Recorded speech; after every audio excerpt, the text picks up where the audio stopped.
Ladies and gentlemen, please welcome Justin Simoneau. Oh, what? Wait, really? Okay, please welcome his equally as funny brother, Greg Simoneau.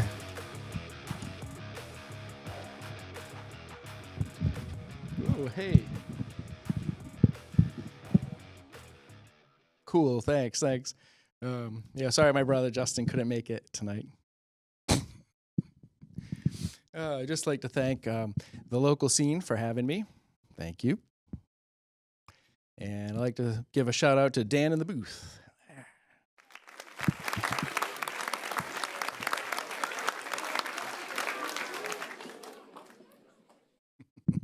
Thank you.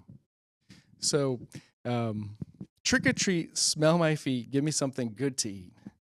I was thinking about that the other day because we're in the Halloween season. It's like, I don't know if you could say that anymore, you know? Smell my feet. You might get to one door and they might be like, actually, smell your feet? Sure. All right. There's a lot of freaks out there. You got to look out for that. And give me something good to eat. You can't just give people stuff. You know what I mean? What about food allergies? Am I right? Wait, does anyone in your party have a food allergy? The scariest thing you can put on your house for Halloween is a sign that says, "This house cooks with peanut oil." So you gotta. Oh, we're gonna pass on this house. We're gonna pass. All right. So how are we doing tonight, Plymouth? Pretty good. Yes. Very good. Very good.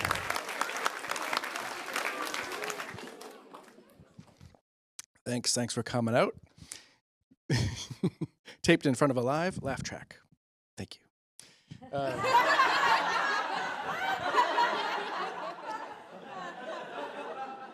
The other night, I was settling down for a night of TV watching, and there was like an event on, you know? It's like, ooh, I just love it when a night turns out like this.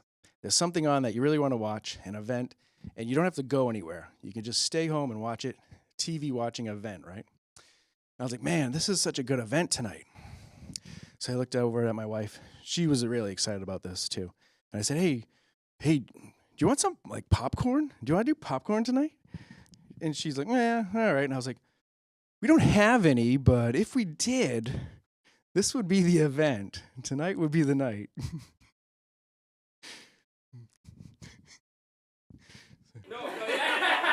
so. This would be the event. This would be a popcorn night event. But that's only if it comes out good, right? If you're going to do it at home, certainly you probably don't have one of those popcorn makers or anything like that. You probably have that microwave popcorn, you know? Into the microwave we go. And the trick is, follow me for more tricks. The trick is, you got to wait less. And when you hear the pops are about 4 seconds apart, then you gotta, all right, then that's when you take it out. But when I'm kind of a gambler, you know? I like to wait till it gets to about 5 seconds in between pops. You know what I mean? I'm gonna gamble a little bit here. And then when I get to 5 seconds, I'm like, you know what? I think we could push it to 8. Let's see what happens at 8.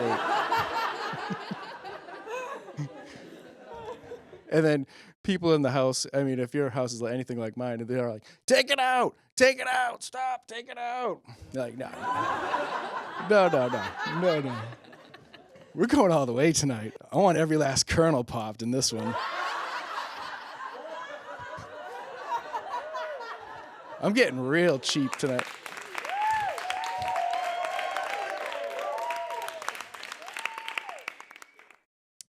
Oh, and then you're looking in the microwave, and all of a sudden you start seeing a flame come off the bag. That's bad. That's when you know it's done. All right, take it out at that point. Take it out. And if you do burn it, if you're like me, you might as well scold it saying, cheap damn dollar store popcorn. Why do we have to go so cheap on this microwave popcorn? And then if you don't feel like blaming the bag of popcorn, blame the microwave. Because you can always say, damn old-ass microwave. Dang it. Dang broke-ass microwave, so old. Because no matter how new your microwave is, Nobody knows the age. Unless you bought it that day, your microwave is probably pretty old. Some people even move with their microwave, you know what I mean? They take it with them. They shouldn't last that long, just saying.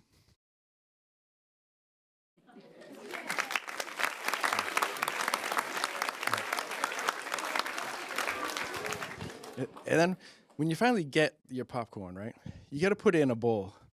And now you got to find the right bowl because the yield on the microwave popcorn isn't that big. It might look like a big bag, but the yield is not that big. Now, look for Yield Popcorn by Greg Simoneau now in your local grocery store. Look for the yellow bag. Stupid.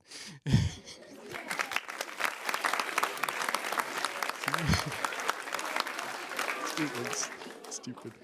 Okay, so we're gonna go on the yield, right? So you gotta look where you gotta find the right bowl, not too big because then you might have to pop another bag and fill that out, and not too small where it's like, oh, geez, this is gonna be, I can't even get this to the living room, right? And then a couple weeks later, you'll be looking through the cabinets. You'll be like, oh, hey, remember these bowls that say popcorn on them? We should have used these a couple weeks ago, babe. This is where they are. Put them back.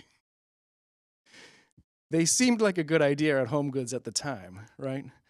A popcorn bowl dedicated to popcorn. Yeah. I never know where they are at the right time. You know what I mean? Just for saying. All right. So we got the popcorn, and now we're sitting down, and my wife, this is an event like she likes to get into, right? And they have the red carpet. Let's watch the red carpet for this. Let's tune into the channel. I'm like, okay, this is like sports. This is like a pregame show, right?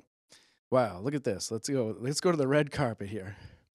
And I'm like, I wonder if I'll ever be, you start to fantasize, right? Will I ever be rich and famous enough to go to one of these events? I don't know. Maybe when I reach heaven, they'll roll out the red carpet for me.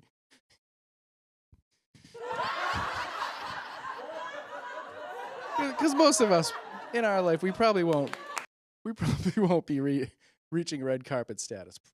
Odds are, man. Hopefully you do. Yeah. And when they get there, when you get on the red carpet, they have a couple of questions for you. They say like, "Oh, is this your first red carpet?" "Oh, yeah, actually. Thank you. Thanks for asking. This is my first red carpet. I grew up with orange shag. Then we had maroon, which is kind of red. And then, but no, this is my first red carpet. So bold, so rich. I love it." Stupid. No.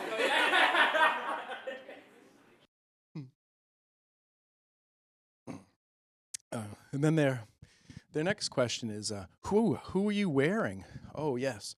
Who am I wearing? That's right. Yes. Yes, it's probably some sort of a designer, right? Someone who probably designs men's suits, Let's not pigeonhole them. Maybe they do women's suits as well, or dresses, who is it? Who am I wearing? That's right. Could you check the tag for me? You might want to... Okay. Just, I don't really... who is it? It's Haynes? Is that who it is? I don't know. He sounds good. And I know you saw the size when you peeked there, so if you could just keep that in, a secret, that would be great. My size of suit is just between me and my tailor. Thank you.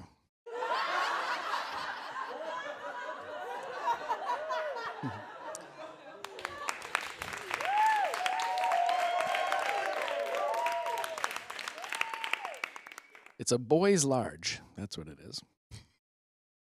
And then their next question is there anyone at home that you'd like to say hi to? Oh, yeah. Well, my wife is with me here, but, I'm going to say hi to my wife at home because we're probably going to want to watch this later. So, hi. And then I'd like to say hi to my friends and family at home. Hi. All four of you. How are you doing? There we go.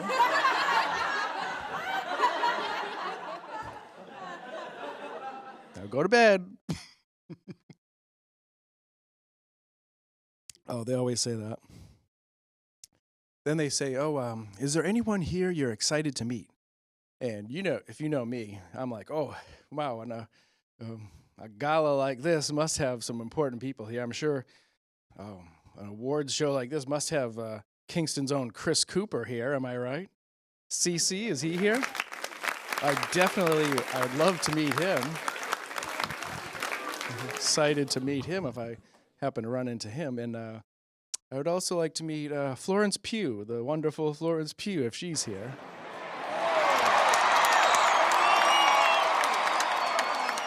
Oh, my mom's calling me again. Right in the middle of the show, my mom calls. I don't know. Right in the middle of my red carpet. All right. We'll put that off till later. So if I could just meet CC and Flo Pugh, that would be a really great night. And then they usually close with something like, well, good luck tonight. I hope you win. Thank you, And I would say, well, if I win, I'll bring the award back to the red carpet and show you. And nobody ever does that, or they never get up to the podium there. And Best Actor goes to Greg Simoneau. Oh, I'd like to thank the person who interviewed me on the red carpet. They were great. Just like to give them a little shout out. They never do that, I would be the first. It's how nice I am. I don't. So then we start watching the event, and the first guy out was a presenter. Was Chris Rock, and he was looking dapper. And he's one of my favorites. So I'm like, oh yeah, this is getting good. He starts making a few jokes, and I don't really understand them, but it's Chris Rock, so yeah, just go along with it, right? Sure, give him the benefit of the doubt. And then they start showing Will Smith in the crowd, and they're having a back and forth, and I'm like, oh, that's nice. Will Smith, I love him. So funny, so dramatic. And then the sound is like breaking up on my TV, and I'm like, oh, they must be doing a little skit here or something. I can't make out what they're saying. They're muting them or something. I don't know. So that must be some fun. I look over at my wife. She's enjoying it, I'm like, wow, what a great night here. We fantasized about eating popcorn, if we had some. We fantasized about going to one of these gala events. We fantasized about getting all dressed up and having someone check the tags on our clothes. Yeah, we're having a good time. And then Will Smith gets up and bitch slaps Chris Rock right across the face.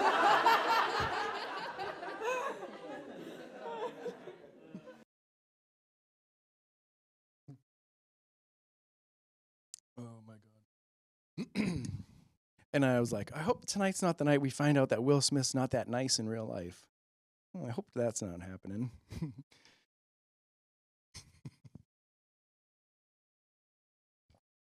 Oh.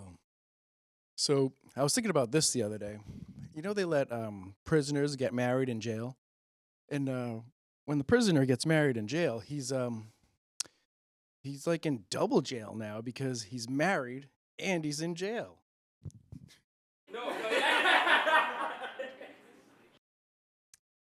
And you have to get the warden's permission, of course, for all this. And I wondered, well, once he gets married in jail, do the other prisoners leave him alone? Are they like, no, he's married. Leave him alone. I went to his wedding. I was his best man. No, get away from him. He's untouchable. He's married now. Don't break his wedding vows. No, he's married. Leave him alone. We got him. We got you. And then when the newlywed prisoner, when he gets married, what does he say to his wife? Does he make promises to her, Honey, when I get out of here, I'm going to steal us a couple day passes to Disney for our honeymoon.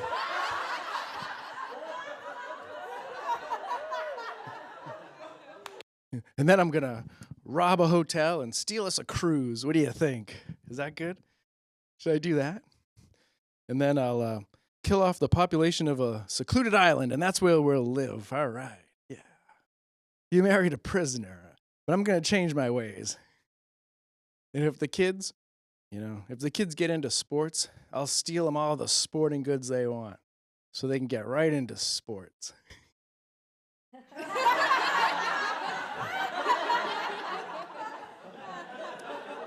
And if our kids want to go to college, I'll rob a bank so they can go to college. And then if we need a night out, I'll kidnap a babysitter and steal a car, and we'll have a night out. Yeah. And then once we're done with the date, I'll drop the babysitter back off and stick her with the stolen car. How about that? Sounds good. And then if the kids, they want to get their picture with Santa Claus, I'll stick up a Santa Claus. Hey, all right, Santa, hands up. All right, kids, gather around. All right. No sudden moves, Santa. Smile, kids. And that'll be our Christmas photo. We'll crop out the gun.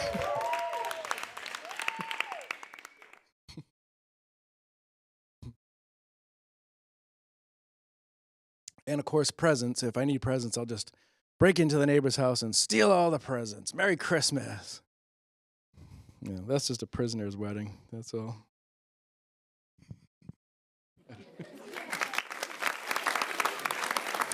You're too kind. You're too kind. You're too kind.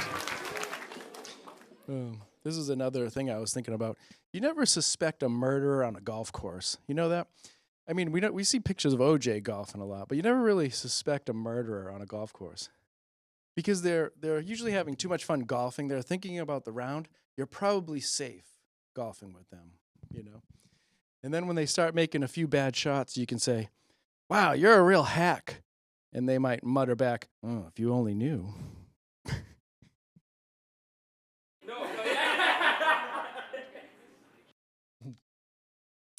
And a murderer, he never has a full set of golf clubs. You know what I mean?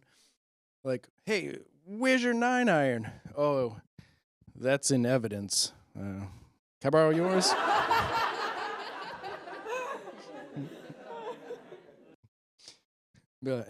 Hey, how come this club's bent? And this club, is that human hair on this club or is that grass? Should I be worried about that? And then you're looking through his bag. Is this a golf ball or an eyeball? Is this someone's glass eye? Yeah. Can you putt with a glass eye? Man, that putt had eyes. Literally.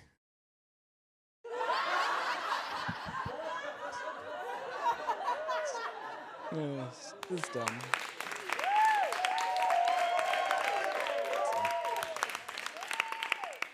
I know one guy that'll like that joke. There he is. I heard it. I heard him.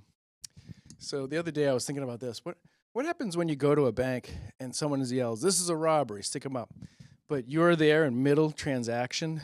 Oh, you know what? I'm not going to take that money out right now, actually. Do you mind? You didn't finalize that transaction, did you? I don't want to take out the money right now. And that's why when I'm always there, the teller's always like, "Oh, can you just hit the confirm button for me?" I always give a quick look around at the people in line behind me. All right, maybe this will work. So they don't just start robbing the place when I get my money out of the bank, right? And then I give the parking lot a quick look. Oh. So when you give the parking lot a quick glance, what you don't want to see is a big white van pulling up in a hurry. You don't want to see that. Before you hit that confirm button, also give a little look at the drive-thru too. Make sure they don't have a gun or anything. All right, confirm. I'll take out that $2,000. That's my daily limit. I don't know.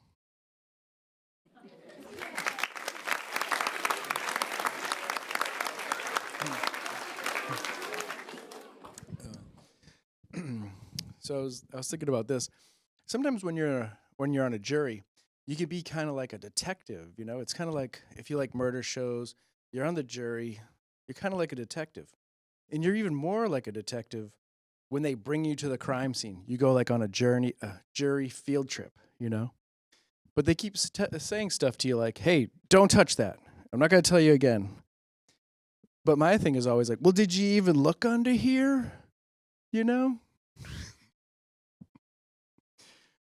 And that makes me suspicious of the people who brought me on this trip to the crime scene. It's like, well, maybe they're in on it. You know? Why are they being so suspicious and not letting me touch things at the crime scene?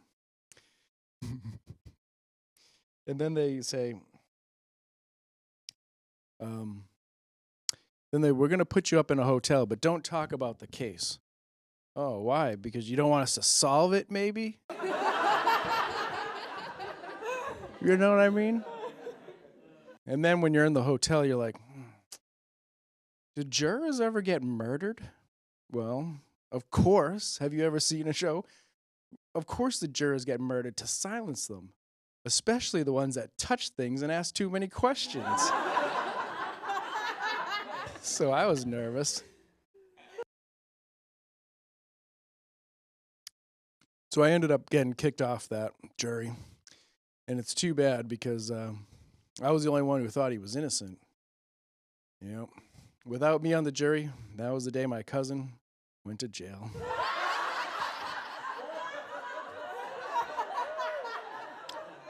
We were... Yeah. We weren't real cousins. Our dad just hung out a lot, and that's what they said, we were cousins. So it was okay. I still write to him. I might go to his wedding in prison. I might be the best man at his wedding in prison. I'll do all that, the whole routine again for him. Don't worry about it.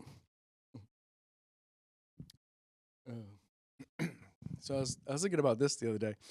You know when the cops are on a stakeout, they usually have like a little car with like a bunch of fast food wrappers in it and stuff. Yeah. But cops, they never take a camper on a stakeout. You ever notice that? They never think of that? That's because when a camper is outside looking at your house, people are always like, what the hell is that camper doing out there? You know?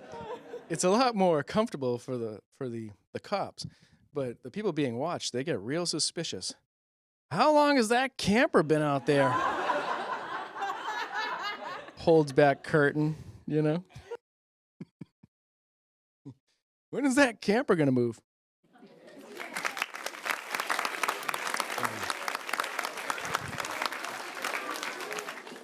This happened to me once, actually. But to be fair, we were at a campground, so...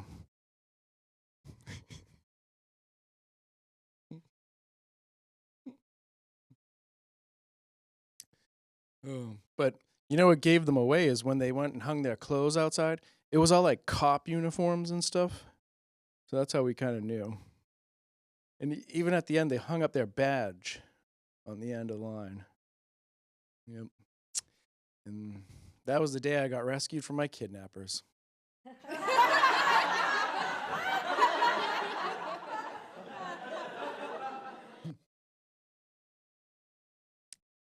My mom was like, did they touch you? Oh, no. Much worse, much worse.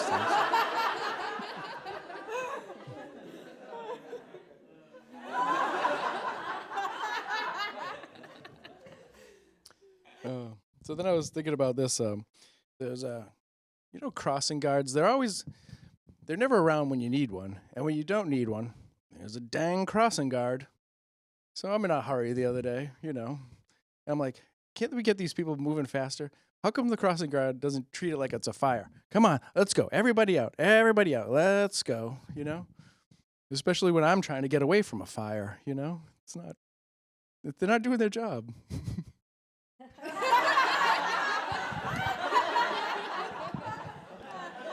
And you usually see them at schools, and they're usually like 100 years old, and then they say, well, do you get paid for this? No, it's volunteer, but I love it. I miss Judge Mathis in the afternoon, but it gets me out of the house. And then you get like the real grumpy crossing guard, and it's like, oh, do you love being a crossing guard? And he's like, no. At this point, I just wish I got hit by a car.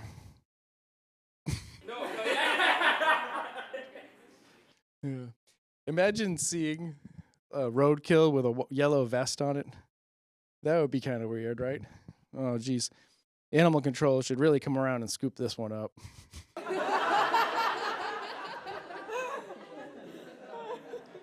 Oh, maybe he's just napping.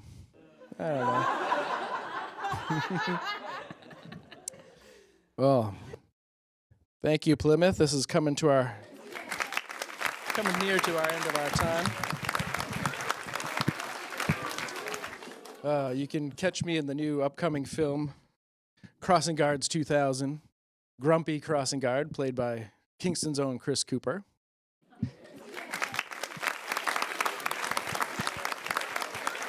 And we're really going to have to put on some prosthetics on Florence Pugh. She's going to play the nice 100-year-old lady crossing guard.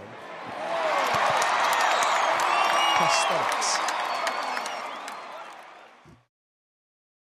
And I'm just going to be the guy in the getaway car, so look for me in my 5 seconds of screen time.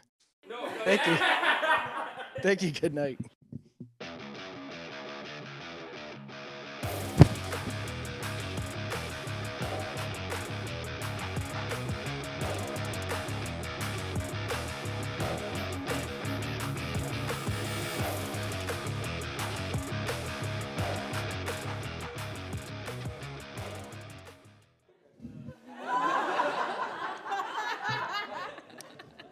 So I got one of these smart watches, right? And it's always telling me, hey, how about you get up for a stretch? And I'm like, not now, I'm driving. You know what I mean? Yeah. That makes me weary of the computer-aided cars. You know what I mean? How about a nice walk right now? Sure.